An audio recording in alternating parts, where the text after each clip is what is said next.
Baik, terima kasih Bunda Zuhro. Bismillahirrahmanirrahim. Alhamdulillah, alhamdulillahillazi nahmaduhu wa nasta'inuhu wa nastaghfiruh wa na'udzu billahi min syururi anfusina wa min sayyiati a'malina. May yahdihillahu fala mudhillalah wa may yudlil fala hadiyalah. Asyhadu an la ilaha illallah wahdahu la syarikalah wa asyhadu anna Muhammadan abduhu wa rasuluhu alladzi la nabiyya ba'dah. Alhamdulillah, di kesempatan subuh yang penuh berkah ini kita masih diberikan nikmat iman, nikmat Islam, nikmat sehat, nikmatnya hidayah, nikmatnya berada dalam ketaatan kepada Allah. Alhamdulillah, masih dalam suasana di hari istimewa ya, di 10 hari pertama bulan Zulhijjah, di mana segala amal soleh kita dilipat gandakan oleh Allah. Begitu juga dengan perbuatan maksiat kita ya, sama dilipat gandakan.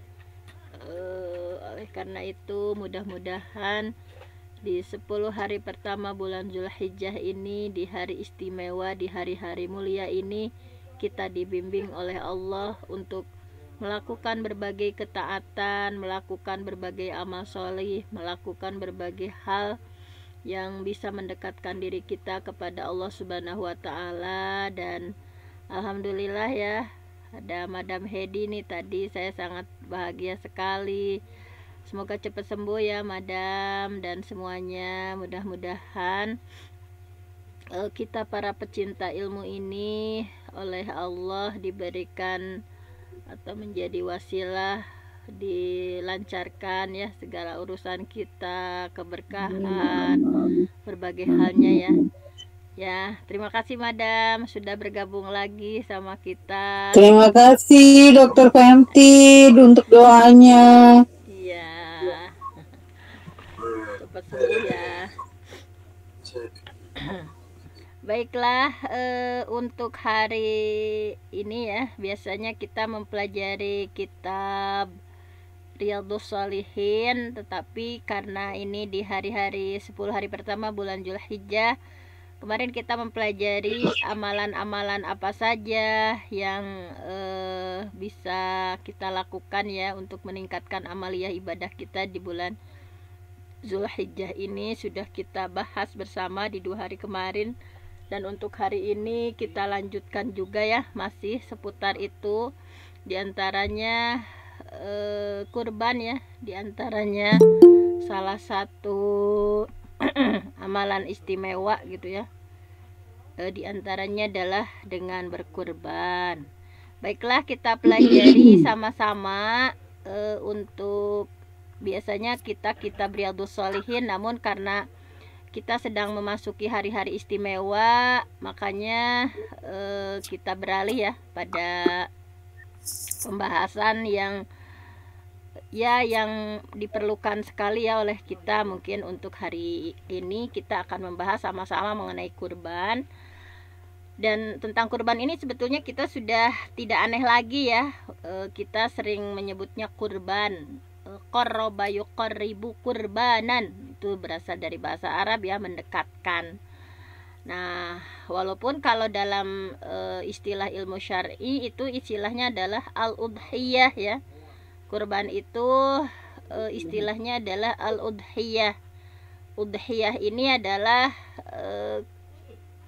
artinya kan kambing yang disembelih gitu ya. Al-udhiyah itu secara bahasa kambing yang disembelih mulai siang ya, di waktu yauman nahar ya, di waktu ibadah di yauman nahar itu di hari kurban ya, di hari penyembelihan, yaitu tanggal 10 Zulhijjah sampai hari tasyrik ya, sampai 13.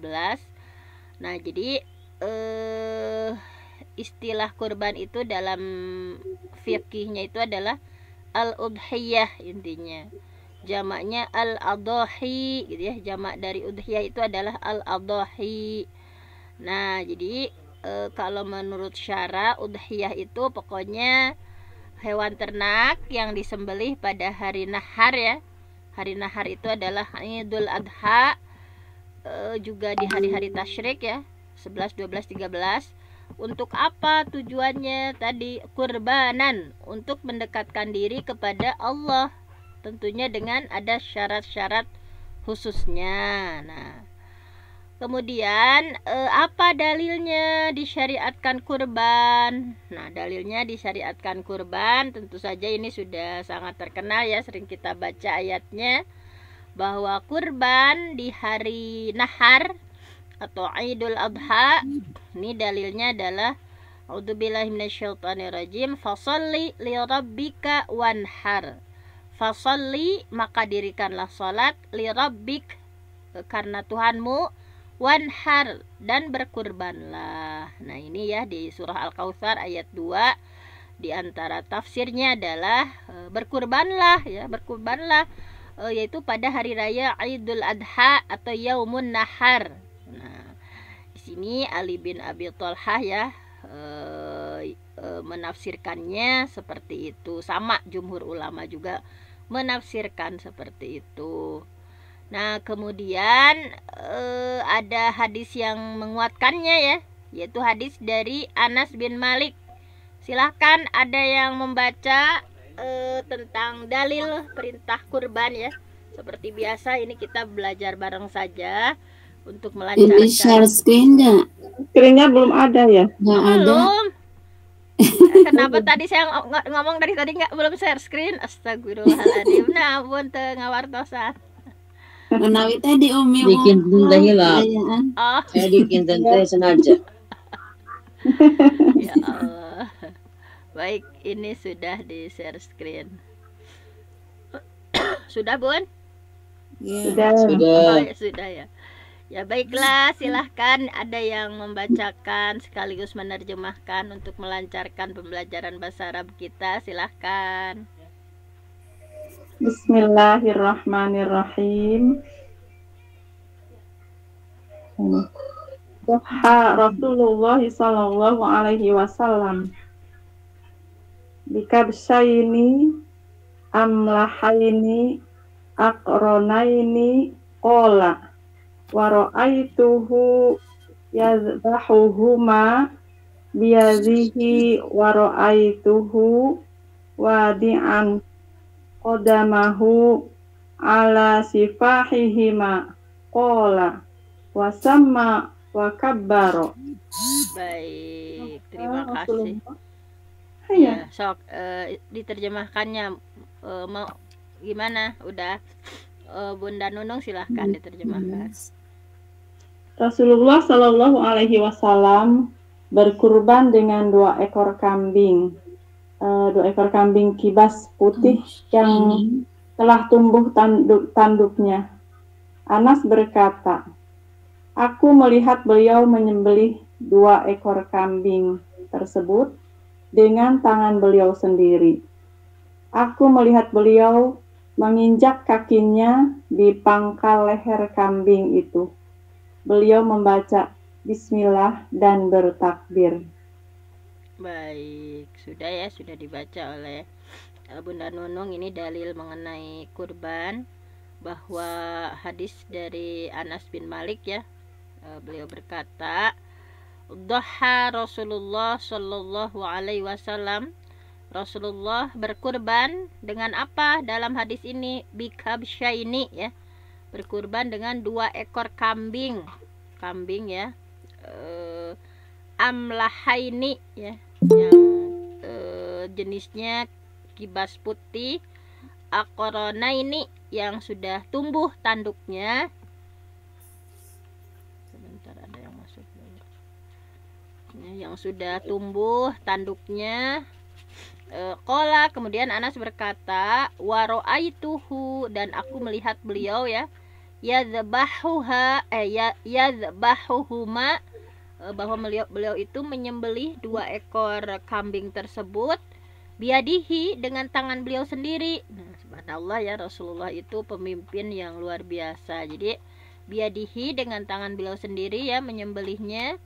Wa ra'aituhu, dan aku melihat beliau wadi'an qadamahu ya. Jadi ketika menyembelih itu sambil menginjak kakinya ya, kaki hewan kurban tadi, kaki Rasulullah ya, kepada apanya, ala sifahihima, menginjakkan kaki Rasulullah di pangkal leher ya, kebayang, ala sifahihima, di pangkal leher kambingnya itu.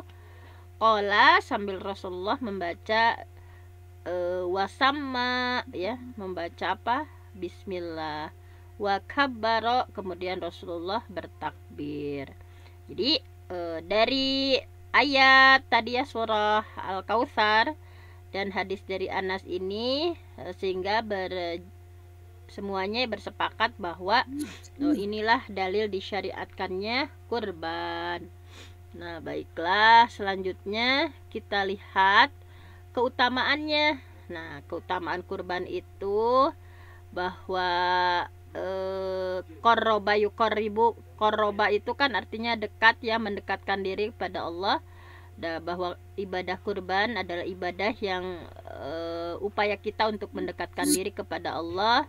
Nah, kurban ini juga tentunya mengikuti ajaran Rasulullah ya, ajaran Nabi Muhammad Shallallahu Alaihi Wasallam.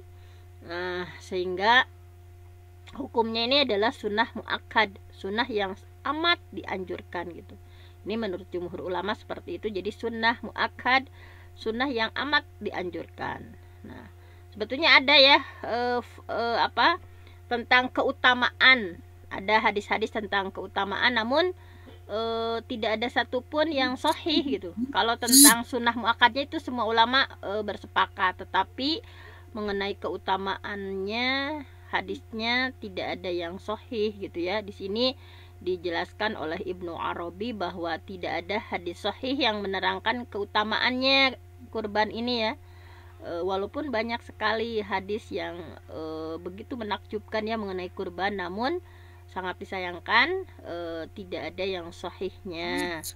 Tetapi kalau pensyariatannya ada ya, seperti itu. Kemudian kita lihat hikmahnya. Nah, hikmah dibalik ibadah kurban itu tentu saja kurban ini kan dilakukan untuk bentuk syukur kita pada Allah ya, atas nikmat kehidupan yang Allah berikan kepada kita, atas berbagai hal ya, nikmat yang kita peroleh ya di satu tahun itu. Kita dalam rangka bersyukur pada Allah, maka kita melakukan kurban. Nah, jadi kurban ini juga diantara hikmahnya adalah menghidupkan ajaran Nabi Ibrahim ya, karena ini kan ya, sebagaimana kita tahu, Khalilullah, kekasih Allah Nabi Ibrahim, ketika Allah memerintah kepada beliau ya untuk menyembelih putra tercintanya, maka tebusannya itu ya, tebusan yang pengganti Nabi Ismail itu adalah waktu itu di Yauman Nahar ya, di Idul Adha dengan kambing gitu. Nah, jadi kemudian di antara hikmahnya bahwa kita sebagai umat Islam harus meneladani gitu ya, meneladani bagaimana kesabaran Nabi Ibrahim, kesabaran Nabi Ismail ya, ketika Allah memerintah itu tidak banyak berpikir gitu ya. Jadi ketika Nabi Ibrahim diberikan perintah oleh Allah, ini adbahuka ya, bahwa harus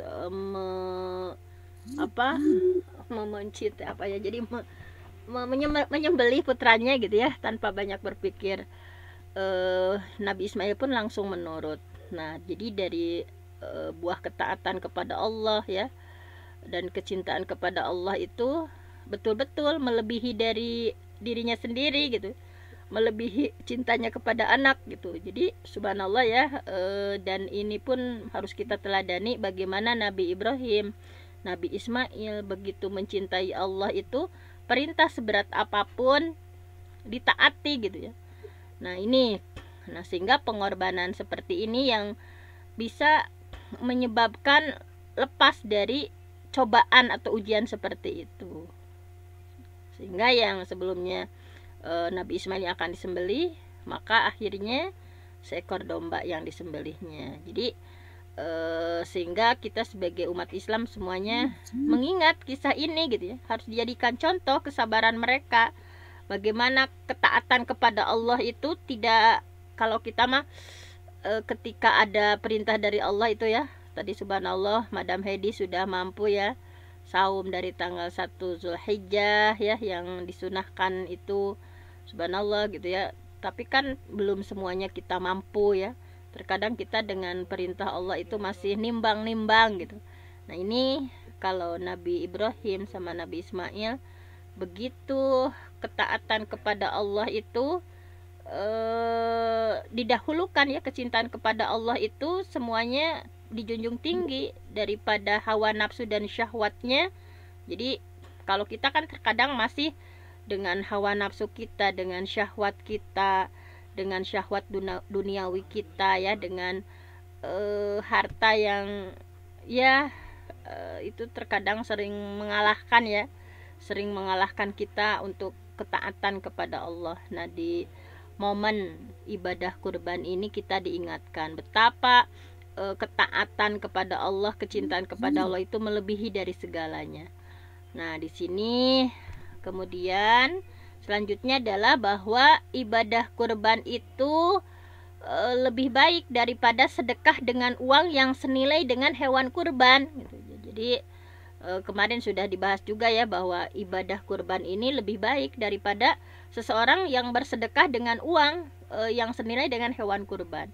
Di antaranya di sini ada Ibnu Qayyim ya yang menyampaikan bahwa penyembelihan yang dilakukan pada waktu mulia ya di Yauman Nahar lebih afdal, lebih utama daripada sedekah senilai penyembelihan tersebut. Jadi oleh karena itu ketika seseorang bersedekah ya untuk menggantikan kewajiban menyembelih pada manasik ya, haji tamatu nih yang umroh dulu baru haji ya, atau kiron yang sama-sama gitu ya dalam ibadah haji. Nah meskipun dengan sedekah yang nilainya berlipat ganda, nah, ini tidak bisa menyamai keutamaan kurban. Jadi seperti itu. Nah kemudian tentu saja hikmah kurban itu adalah supaya kita meraih takwa ya, bahwa berbagai amalan kita lakukan semuanya adalah untuk mendekatkan diri kepada Allah, untuk meraih ketakwaan ya. Di antaranya ada dalilnya yang pokoknya intinya yang ingin dicapai dari ibadah kurban itu adalah keikhlasan dan ketakwaan. Jadi kita melakukan kurban itu untuk meraih keikhlasan kita dan ketakwaan kita kepada Allah. Dalam firman-Nya silahkan boleh dibaca. Siapa? Bismillahirrahmanirrahim. Layanala, tidak, sekali-kali tidak akan mengambil Allah kepada Allah. Tidak mencapai sekali-kali tidak mencapai keridhaan Allah kepada Allah, luhumuha, daging-daging kurban itu, wala dima'uha, dan tidak pula darah-darah kurban itu, walakin yanaluhu taqwa, walakin akan tetapi yanaluhu mencapai kepada Allah at-taqwa, ketakwaan, minkum, di antara kamu, di antara kalian. Baik. Nah begitu Bunda Nunung boleh itu kayak Umi Yuyun belajar menerjemah perlapannya atau yang lainnya. Masih belum bisa Bunda. Bunda Jura mau coba? Nggak apa-apa kan, kita di setiap harinya nyoba-nyoba terus Bun. Layanalallah, tidaklah sekali-kali ya Bunda. Ya lan tidak sekali-kali. Tidak. Yana lallah mencapai keridhaan Allah. Mencapai keridhaan Allah. Luhumuha, darahnya, daging. Udah dagingnya, wala dima'uha, dan tidak pula juga darahnya, walakin akan tetapi yanaluhu, akan sampai kepada Allah Itu maksudnya. Iya, Betul. takwa kepada Allah. Takwa ketakwaannya minkum dari kalian. Alhamdulillah ya Bunda Juhro. Pokoknya kalau ada hadis ada ayat kita sama-sama bacanya ya. Baiklah, jadi ini merupakan salah satu hikmah kurban, bahwa dengan berkurban itu layyana lallah, bahwa tidak mencapai keridhaan Allah. Yang mencapai keridhaan Allah itu apa? At-taqwa ya, at-taqwa minkum, ketakwaan di antara kalian. Luhumuha gitu ya, dagingnya, wala dimauha, darahnya, itu tidak layyana lallah, tidak akan mencapai ya keridhaan Allah itu. Walakin akan tetapi yang sampai kepada Allah itu apanya? Yanaluhu at-taqwa minkum ya, yang mencapai kepada Allah itu adalah ketakwaan di antara kalian. Nah, ini mudah-mudahan niat kita berkurban di tahun ini betul-betul untuk meraih derajat ketakwaan ya.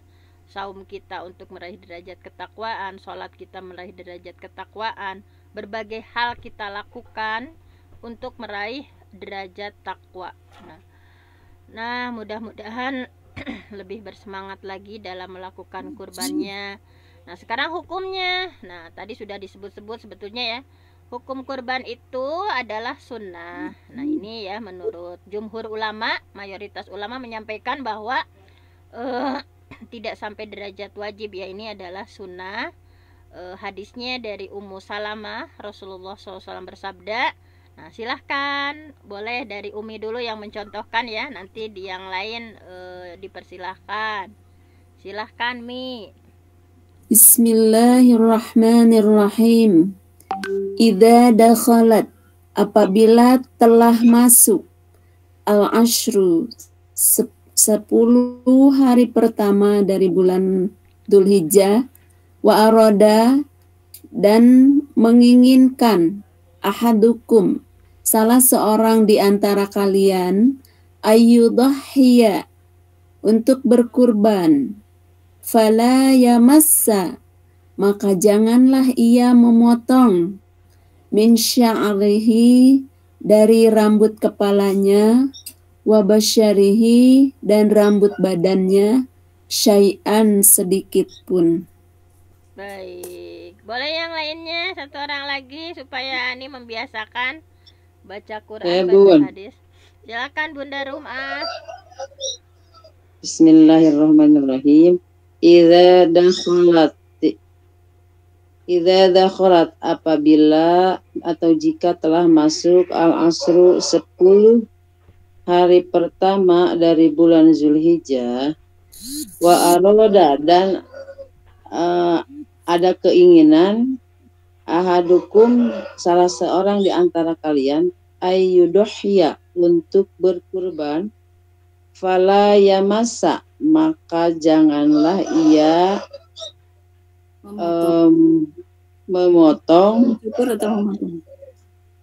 mencukur atau memotong ya, min sya'arihi, dari rambut kepalanya, wa basyarihi, dan rambut badannya, syai'an, sedikit pun. Baiklah, terima kasih Bunda Rumah. Jadi ini adalah dalil bahwa berkurban itu adalah hukumnya sunnah ya, tidak sampai wajib, karena Rasulullah dengan redaksi seperti ini. Jadi jika kamu mau gitu ya, jika kalian ingin, nah ingin di sininya jika kalian ingin kan. Idza, apabila dakhalatil asyru ya, sudah masuk 10 hari pertama bulan Zulhijjah, wa arada ahadukum, dan salah seorang kalian berkeinginan. Nah, jadi dari berkeinginan ini kan tidak menunjukkan sesuatu itu wajib. Wa arada ahadukum, dan salah seorang di antara kalian berkeinginan ayyudhhiya ya, untuk berkurban. Nah, fala yamassa. Nah, maka janganlah, yamassa itu asal artinya menyentuh ya.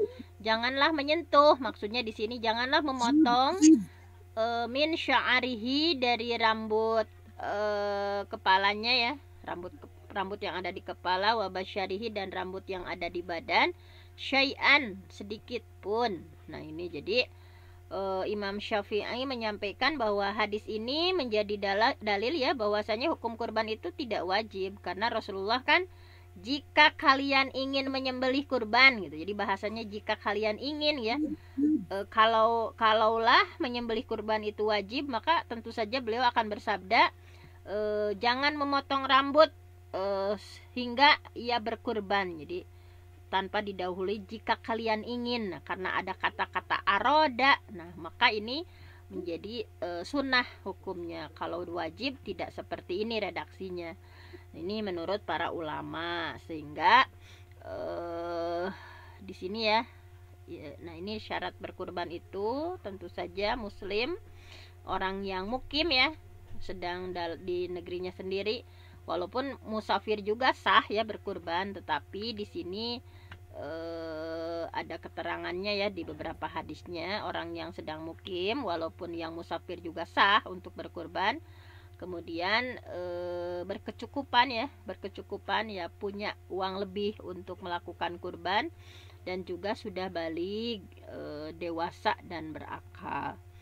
Nah, kemudian ketentuannya apa saja ketentuan hewan kurban itu. Nah, di sini akan kita bahas bersama-sama ya. Ketentuan kalau kambing gimana, kalau sapi gimana, kalau unta gimana. Nah, baiklah, silahkan di sini sudah ada ya bahwa ketentuan kambing itu kan, kalau kambing itu hanya kurban untuk satu orang ya. Walaupun kalau pahalanya boleh diniatkan untuk seluruh anggota keluarga gitu ya. Jadi kambing itu hanya untuk kurban satu ya. Kalau sapi kan 7, unta 10 gitu ya. Nah, tetapi kalau pahalanya boleh diniatkan untuk seluruh anggota keluarga, walaupun jumlah anggota keluarganya banyak. Bahkan ya kalau di sini bisa ya untuk diniatkan pahalanya ya. Nah, ini misalnya hadis yang menunjukkan tentang ini ya. Boleh silakan dibaca hadisnya. Bismillahirrahmanirrahim.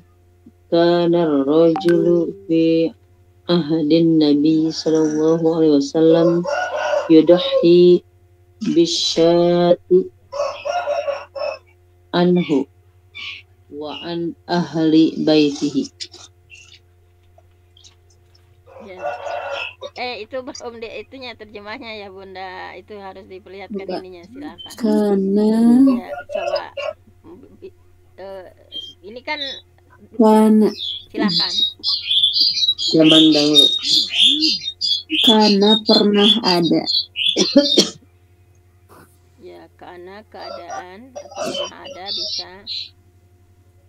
Karena pernah ada ar-rajulu seseorang laki-laki di ahdi Nabi pada zaman Nabi Sallallahu Alaihi Wasallam, yudahi dia berkurban bisyati dengan seekor domba, anhu dari dirinya, wa an ahli baitihi dan dari ahli keluarganya. Dari keluarganya. Baik. Nah, jadi hadis ini ya, bahwa tadi sudah dibaca oleh Umi Yuyun dan Bunda Rumah. Kana rajulu ya, pada masa Rasulullah itu ada kana rajulu, ada seseorang atau suami ya, fi ahdi Nabi pada masa Nabi Muhammad sallallahu alaihi wasallam tadi, yudahi bisyati. Jadi menyembelih seekor kambing ya, anhu ya, sebagai kurban untuk dirinya, wa an ahli baitihi dan juga untuk keluarganya. Jadi niatnya itu diniatkan pahalanya itu untuk dirinya dan keluarganya. Walaupun kan di sini para ulama sudah sepakat bahwa untuk kambing itu tidak boleh ada patungan gitu. Ini para ulama ya sepakat bahwa kurban dengan kambing itu tidak boleh ada patungan di dalamnya gitu. Ini adalah ijma yang disampaikan oleh Imam An-Nawawi. Nah, seperti itu gitu ya. Jadi hati-hati nih kalau ada yang kambing misalnya patungan ya, atau dari sedekah kayak di sekolah misalnya. Itu kalau kambing itu tidak boleh ada patungan gitu, kecuali kan kalau sapi, kalau unta gitu ya. Tapi kalau pahalanya boleh diniatkan untuk sekeluarga gitu, untuk pahalanya. Nah, Mungkin sekarang di atas namakan untuk satu orang keluarga yang belum kurban. kan ini kalau Enggak. kambing hanya untuk satu orang ya Mi. Tetapi kalau pahalanya diniatkan tadi seperti tadi. Nah, yang ada hadis ini nih. Kalau pahalanya diniatkannya anhu untuk dirinya, wa an ahli baitihi untuk keluarganya. Tapi Atap, wow, atap berarti bersama ya. iya dan iya. Dan Nanti akan ada di bawah penjelasannya Mi, lebih detailnya tentang bagaimana maksud ahli baitihi di sana itu seperti apa. Sekarang kita lanjut dulu ya. Untuk apa? Gimana? Kalau nanya boleh sebentar, takut lupa. Gimana? Kalau begini boleh nggak? Misalkan nih di pesantren, anak-anak itu kan pada bayar untuk kurban, itu di atas nama siapa kan ya Bun? Ya itu kalau mau tegas sesuai syariat kan harusnya seharga apa? Kalau seharga domba ya tadi idealnya kan satu orangnya seharga domba gitu. Tapi kan kalau disatukan seperti itu apakah itu masuk syariat kurban atau bukan gitu ya? Kalau satu gitu. kambing bareng-bareng gitu. Ada di pesantren yang misalnya bayar kurban, terus santrinya itu bayar kurban, misalnya 150.000. Nah, saya bingung untuk siapa itu kurban atas nama satu orang mungkin ya? Iya, itu tuh sebetulnya kan di antara para ulama ada berbeda pendapat, itu nggak sah kan kurbannya. Jadi kalau tapi untuk bahasan itu nanti ada Bun di bawah. Kita akan bahas sama-sama ya. Akan ada pembahasan tentang itu. Jadi kan kalau dalam syariat ada syara'id, ada syarat-syarat tertentu ya. Apakah ini sedekah biasa atau kurban gitu. Nah, baiklah sebelum membahas yang panjang lebar tentang itu, kita akan bahas dulu ya ketentuan-ketentuannya sampai yang sapi, unta dan itu dulu ya Bun. Baik, untuk ketentuan kurban sapi dan unta boleh dibaca dulu, ini sudah ada hadisnya. Bismillahirrahmanirrahim. Kunna, kami pernah ma'a Rasulillah, bersama Rasulullah sallallahu alaihi wasallam, fi safarin, dalam satu perjalanan, fahadara, lalu datang hadir al-adha, hari raya Idul Adha. Fahadara, lalu tibalah al-adha, hari raya Idul Adha. Fashtarakna, maka kami berserikat fil baqari, untuk berkurban sapi, sab'atan, 7 orang. Wa fil ba'iri, dan dalam kurban unta, asyaratan, 10 orang. Untuk 10 orang. 10 orang. Boleh satu orang lagi nih supaya terbiasa. Bunda Rumah sudah, yang lain coba. Yang lain adakah yang mau membaca hadisnya?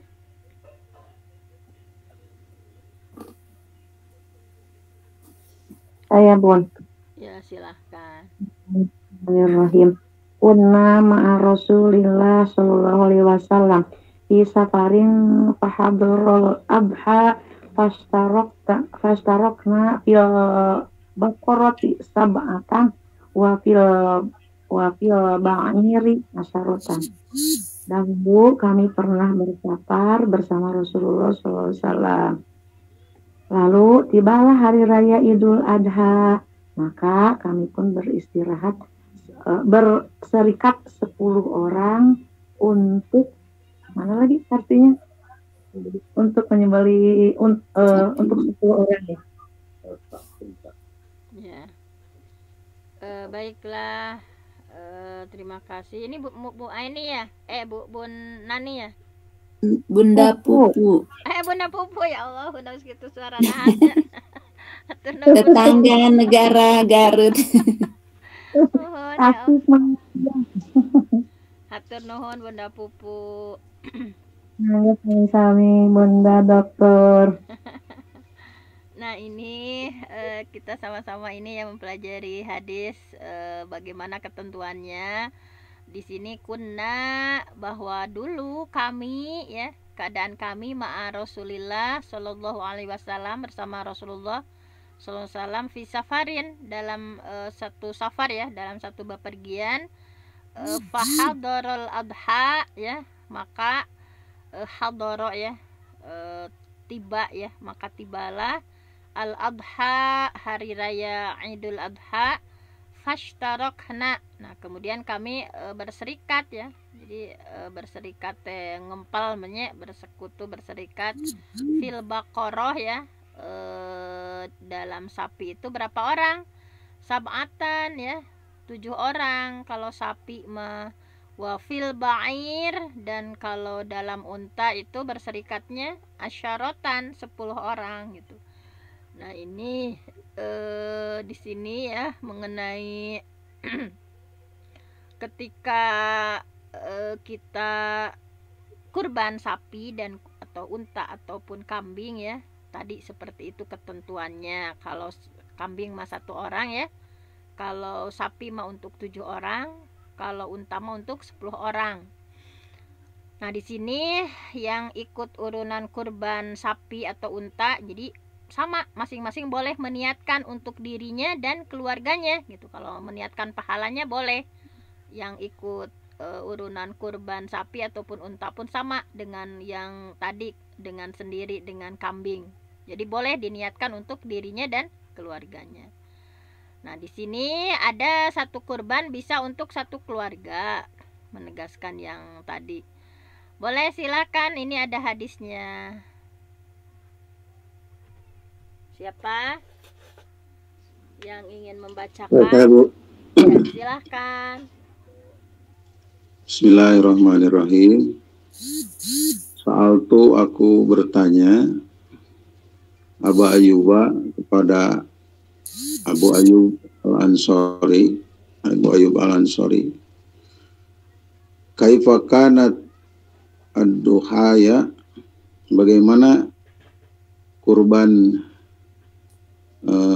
ala ahdi Rasulullah SAW, di zaman Rasulullah SAW. Faqala, kemudian beliau menjawab, kana rajulu, seseorang bisa berkurban, seseorang yudahi, berkurban, bisyati, dengan atau untuk dirinya, anhu, dari kurban itu, an ahli baitihi, dan untuk 1 keluarganya. Fayakuluna, lalu mereka pun makan, wa yut'imuna, dan memberikan makan untuk yang lainnya.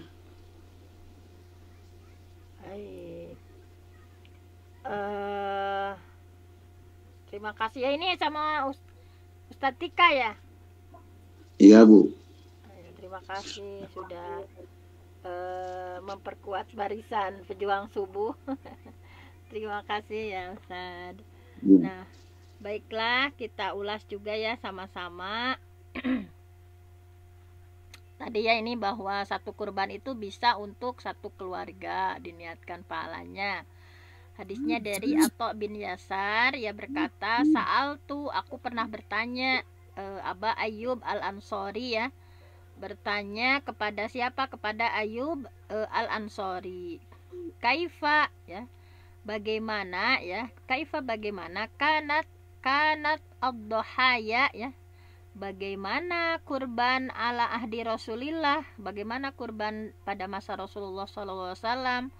Faqala, maka Ayyub ya menjawab, dia menjawab, nah jadi pada masa Rasulullah itu kana rajulu, bahwa seseorang yudahi ya, seseorang biasa berkurban bisyati, dengan seekor kambing, anhu ya, anhu, diniatkan untuk dirinya ya, jadi berkurban dengan 1 ekor kambing pada masa Rasulullah tes, anhu ya, diniatkan untuk dirinya, wa an ahli baitihi, dan juga untuk 1 keluarganya. fayakuluna, kemudian mereka memakan ya daging kurban itu, wayut'imun, dan mereka pun memberikan makan untuk yang lain. Itu kan disunahkannya itu sepertiganya ya, jangan kurban tapi banyak ambil dagingnya misalkan, itu ada ketentuannya. Nah di sini menurut Syekh Utsaimin ya, bahwa kolektif dalam pahala kurban tidak terbatas. Nabi pernah berkurban, bahkan Nabi ya pernah berkurban untuk seluruh umatnya. Ada juga seseorang ya di masa Rasulullah berkurban dengan 1 kambing untuk dirinya beserta keluarganya, walaupun jumlah keluarganya ada 100. Jadi di sini ya, tapi diniatkan untuk 1 keluarga untuk 1 kurban ini boleh, itu asal ada 3 syarat di sini, bahwa yang diniatkannya itu tinggal bersama ya, harus 1 rumah, kemudian istri atau masih kerabat walaupun jauh kekerabatannya, jadi masih kekerabat gitu ya. Kemudian yang diniatkan dalam pahala adalah orang yang memang wajib dinafkahi, seperti diniatkan untuk kedua orang tua gitu ya, pada anak yang masih kecil, atau sebagai hadiah untuk 1 keluarga yang seperti paman atau saudara masih dalam 1 rumah. Nah itu seperti itu ketentuannya. Nah kemudian selanjutnya adalah memilih hewan terbaik. Nah, memilih hewan terbaik untuk kurban. Nah ini silahkan, bahwa ketika berkurban itu jangan ngasal ya, walaupun memang sesuai kemampuan, tetapi ketika kita ingin taqarrub ilallah ya melalui udhiyah ini, hendaklah memilih hewan terbaik untuk kurban. Karena udah lebih ya, boleh 1 hadis lagi saja ya, silahkan boleh dibaca. Bismillahirrahmanirrahim. Annan Nabiya, sungguhnya Nabi Muhammad sallallahu alaihi wasallam, Nabi pernah yudahi berkurban bikabsyaini, dengan 2 ekor kambing, amlahaini yang putih, akranaini yang telah tumbuh tanduknya, 2 tanduknya, wa yusammi, dan beliau membacakan basmalah, wa yukabbiru, dan beliau banyak bertakbir, wa yada'u, dan beliau meletakkan rijlahu, kepada kakinya, ala sifahihima, kepada leher kabsyain, wa filafdin, dan pada 1 lafaz, dabahahuma, dabaha telah memotong Nabi huma, kepada kabsyain, kedua ekor kambing kibas itu, biyadihi, dengan tangannya, muttafaq alaih.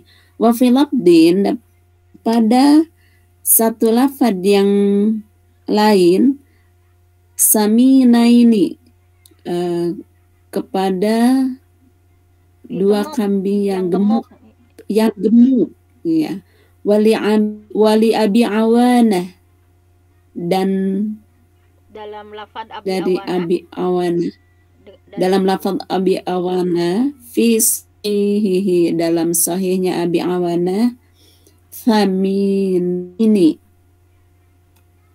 yang istimewa Samina ini 2 kambing yang istimewa, bil mutsatsati, dengan huruf sa badalat sin sebagai pengganti huruf sin. Betul. Baik. Samin itu berharga atau yang istimewa ya. Nah ini jadi karakter kambingnya yang seperti ini yang idealnya ya. Kalau kita ingin berkurban itu, di sini hadisnya dari Anas bin Malik ya, sudah dibacakan oleh Umi, diulas sedikit saja. Annan Nabiya, bahwasanya Nabi Shallallahu Alaihi Wasallam, Nabi Muhammad SAW itu, karena yudahi, bahwasanya beliau ya Rasulullah berkurban ya, bikabsyaini. Nah ini dengan 2 domba ya, domba jantan ya, yang amlahaini, nah putih gitu ya, putih, kemudian akoronain, bertanduk, nah kemudian kemudian di sini ya prosesinya wayusami, beliau mengucapkan asma Allah ya, wayukabir, beliau juga bertakbir di prosesi penyembelihannya yang tadi sudah diulang-ulang ya, wayadha'u rijlahu, dan beliau meletakkan kakinya ya ala sifahihima hihima ya, ala sifahihima, yaitu di pipi kedua kambing tadi ya. Jadi kaki beliau diletakkan di pipi kedua kambing tadi. Wa fi lafdin, dalam satu lafad, zabahahuma biyadihi. Jadi dalam lafad lain bahwa beliau menyembelihnya itu dengan tangan beliau sendiri gitu. Muttafaq alaih. Nah, ini hadis Bukhari Muslim. Wa fi lafdin, nah dalam lafad yang lain ya, lafad lain disebutkan karakteristiknya itu selain yang disebutkan di atas juga samina ini. Nah, ini dua kambing yang gemuk gitu. Samin yang gemuk gitu. Kemudian wali Abi Awana, nah ini dalam lafad Abu Awana ya, fi sahihihi, dalam kitab sahihnya lafadnya itu dengan saminain. Kalau tadi mas saminain mah gemuk ya, karena dalam Abi Awana mah saminain. Samin itu kan artinya berharga ya, cukup orang mah rada mahal, hargaan, istimewa gitu. Jadi dengan kambing yang saminain, yang istimewa atau berharga. Jadi sa-nya diganti, ya sinnya diganti dengan sa. Nah, ini kemudian juga karakteristik lainnya ini boleh dibaca nih satu lagi, tanggung, supaya kita sampai hatam sampai ini ya. Ciri-ciri hewan kurban yang terbaik yang harus kita itukan seperti apa. Silakan satu hadis lagi. Amaro itu diperintahkan, Bunda. Iya, amaro, nabi memerintah, nabinya yang memerintah, Bun. Kan ini fi'il mati maklum, Bunda. Amaro, nabi memerintah bikabsin dengan satu domba begitu. Iya. Akorona yang bertanduk. Iya. Apa itu, Bunda? Yalta'u fi sawadin. Belum bisa, apa itu, Bunda? Yata'u fi sawadin.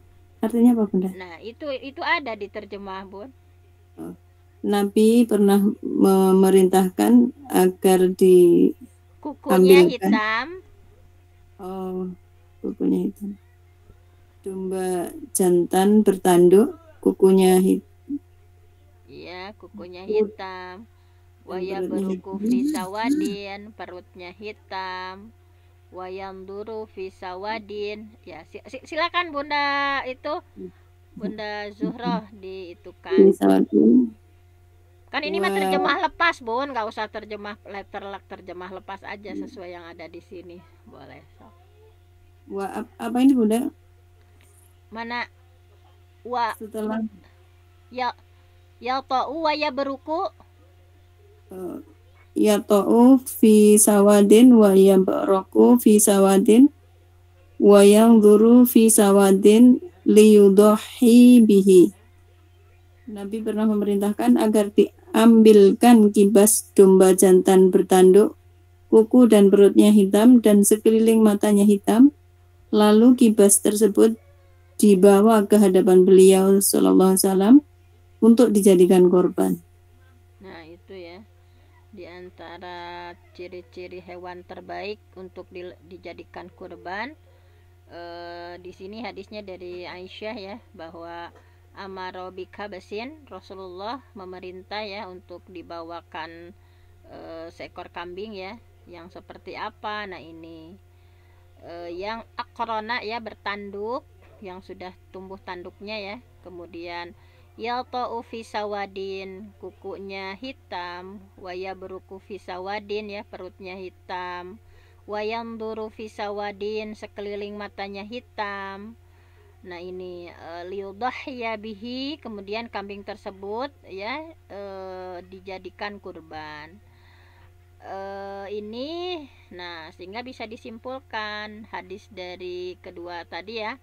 Dari kedua hadis tadi, ciri-ciri hewan terbaik untuk kurban itu tadi ya, berarti saminain, gemuk, Kalau mau kurban itu kambingnya yang gemuk, kemudian warnanya putih, ini ya, atau putihnya banyak putihnya gitu. Kemudian tadi saminain juga berharga ya, akron juga bertanduk. Nah, kemudian jantan ini yang jantan gitu, yang terbaiknya itu.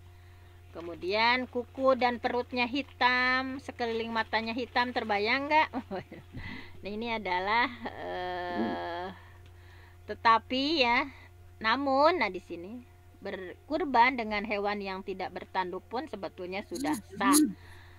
Begitu juga berkurban dengan yang betina pun sebetulnya tetap sah. Namun tadi itu kurban terbaik lah ya, yang maksimal. Walaupun di sini ada keterangan walaupun tidak bertanduk pun itu tetap sah gitu ya, dan juga dengan hewan betina pun tetap sah. Nah ini kan yang tidak sah itu nanti ini yang cacat hewan kurbannya yang seperti apa. Baiklah, untuk hari ini sudah 6:30 ya, karena memang kita gimana? Tadi kan Nanti ada besok ada pembahasan, saya mau ke Cikajang, agak jauh ini ngisi acaranya. gitu, Gimana? ada Ya boleh, pertanyaannya sekarang, besok kita bahas ya, sekalian yang Bunda Rumah itu kita bahas besok. Gimana Bun? Iya, iya. Itu yang persyaratan orang yang berkurban kan dilarang memotong kuku, memotong rambut gitu ya. Iya. Nah, apabila kita misalkan memberikan kurban kepada orang tua, contohnya misalnya gitu ya, apakah si orangnya tersebut atau kitanya sendiri juga tidak boleh motong kuku dan rambut tersebut gitu, atau yang kurbannya saja gitu? Iya, nah itu ada pembahasannya sebetulnya di kedepannya, di sini ada pembahasan tentang yang ditanyakan oleh Bunda Nunu. Baiklah, mungkin besok masih tentang kurban berarti ya, karena masih ada yang penasaran bertanya tentang kurban ya Bun. Iya, nggak apa-apa. Iya, baiklah, sedikit-sedikit saja ya.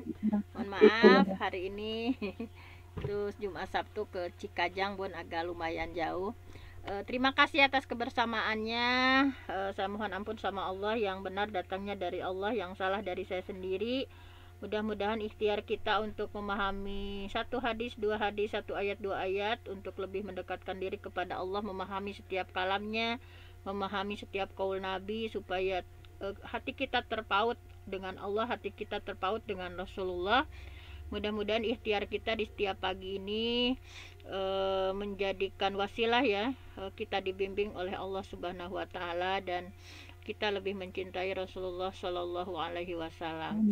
Aqulu qauli hadza wa astaghfirullah li wa lakum. Wassalamualaikum warahmatullahi wabarakatuh. Waalaikumsalam warahmatullahi wabarakatuh. Jazakillahi khairan jaza kepada Ibu Dr. Fenty Inayati yang telah berbagi ilmu kepada kita sekalian. Semoga kita dimudahkan untuk memahami apa yang telah disampaikan, dan seterusnya kita bisa mengamalkannya atau mempraktekannya dalam berkorban. Bapak Ibu yang dirahmati Allah, marilah kita akhiri pertemuan ini dengan bersama-sama melafalkan istighfar 3 kali, doa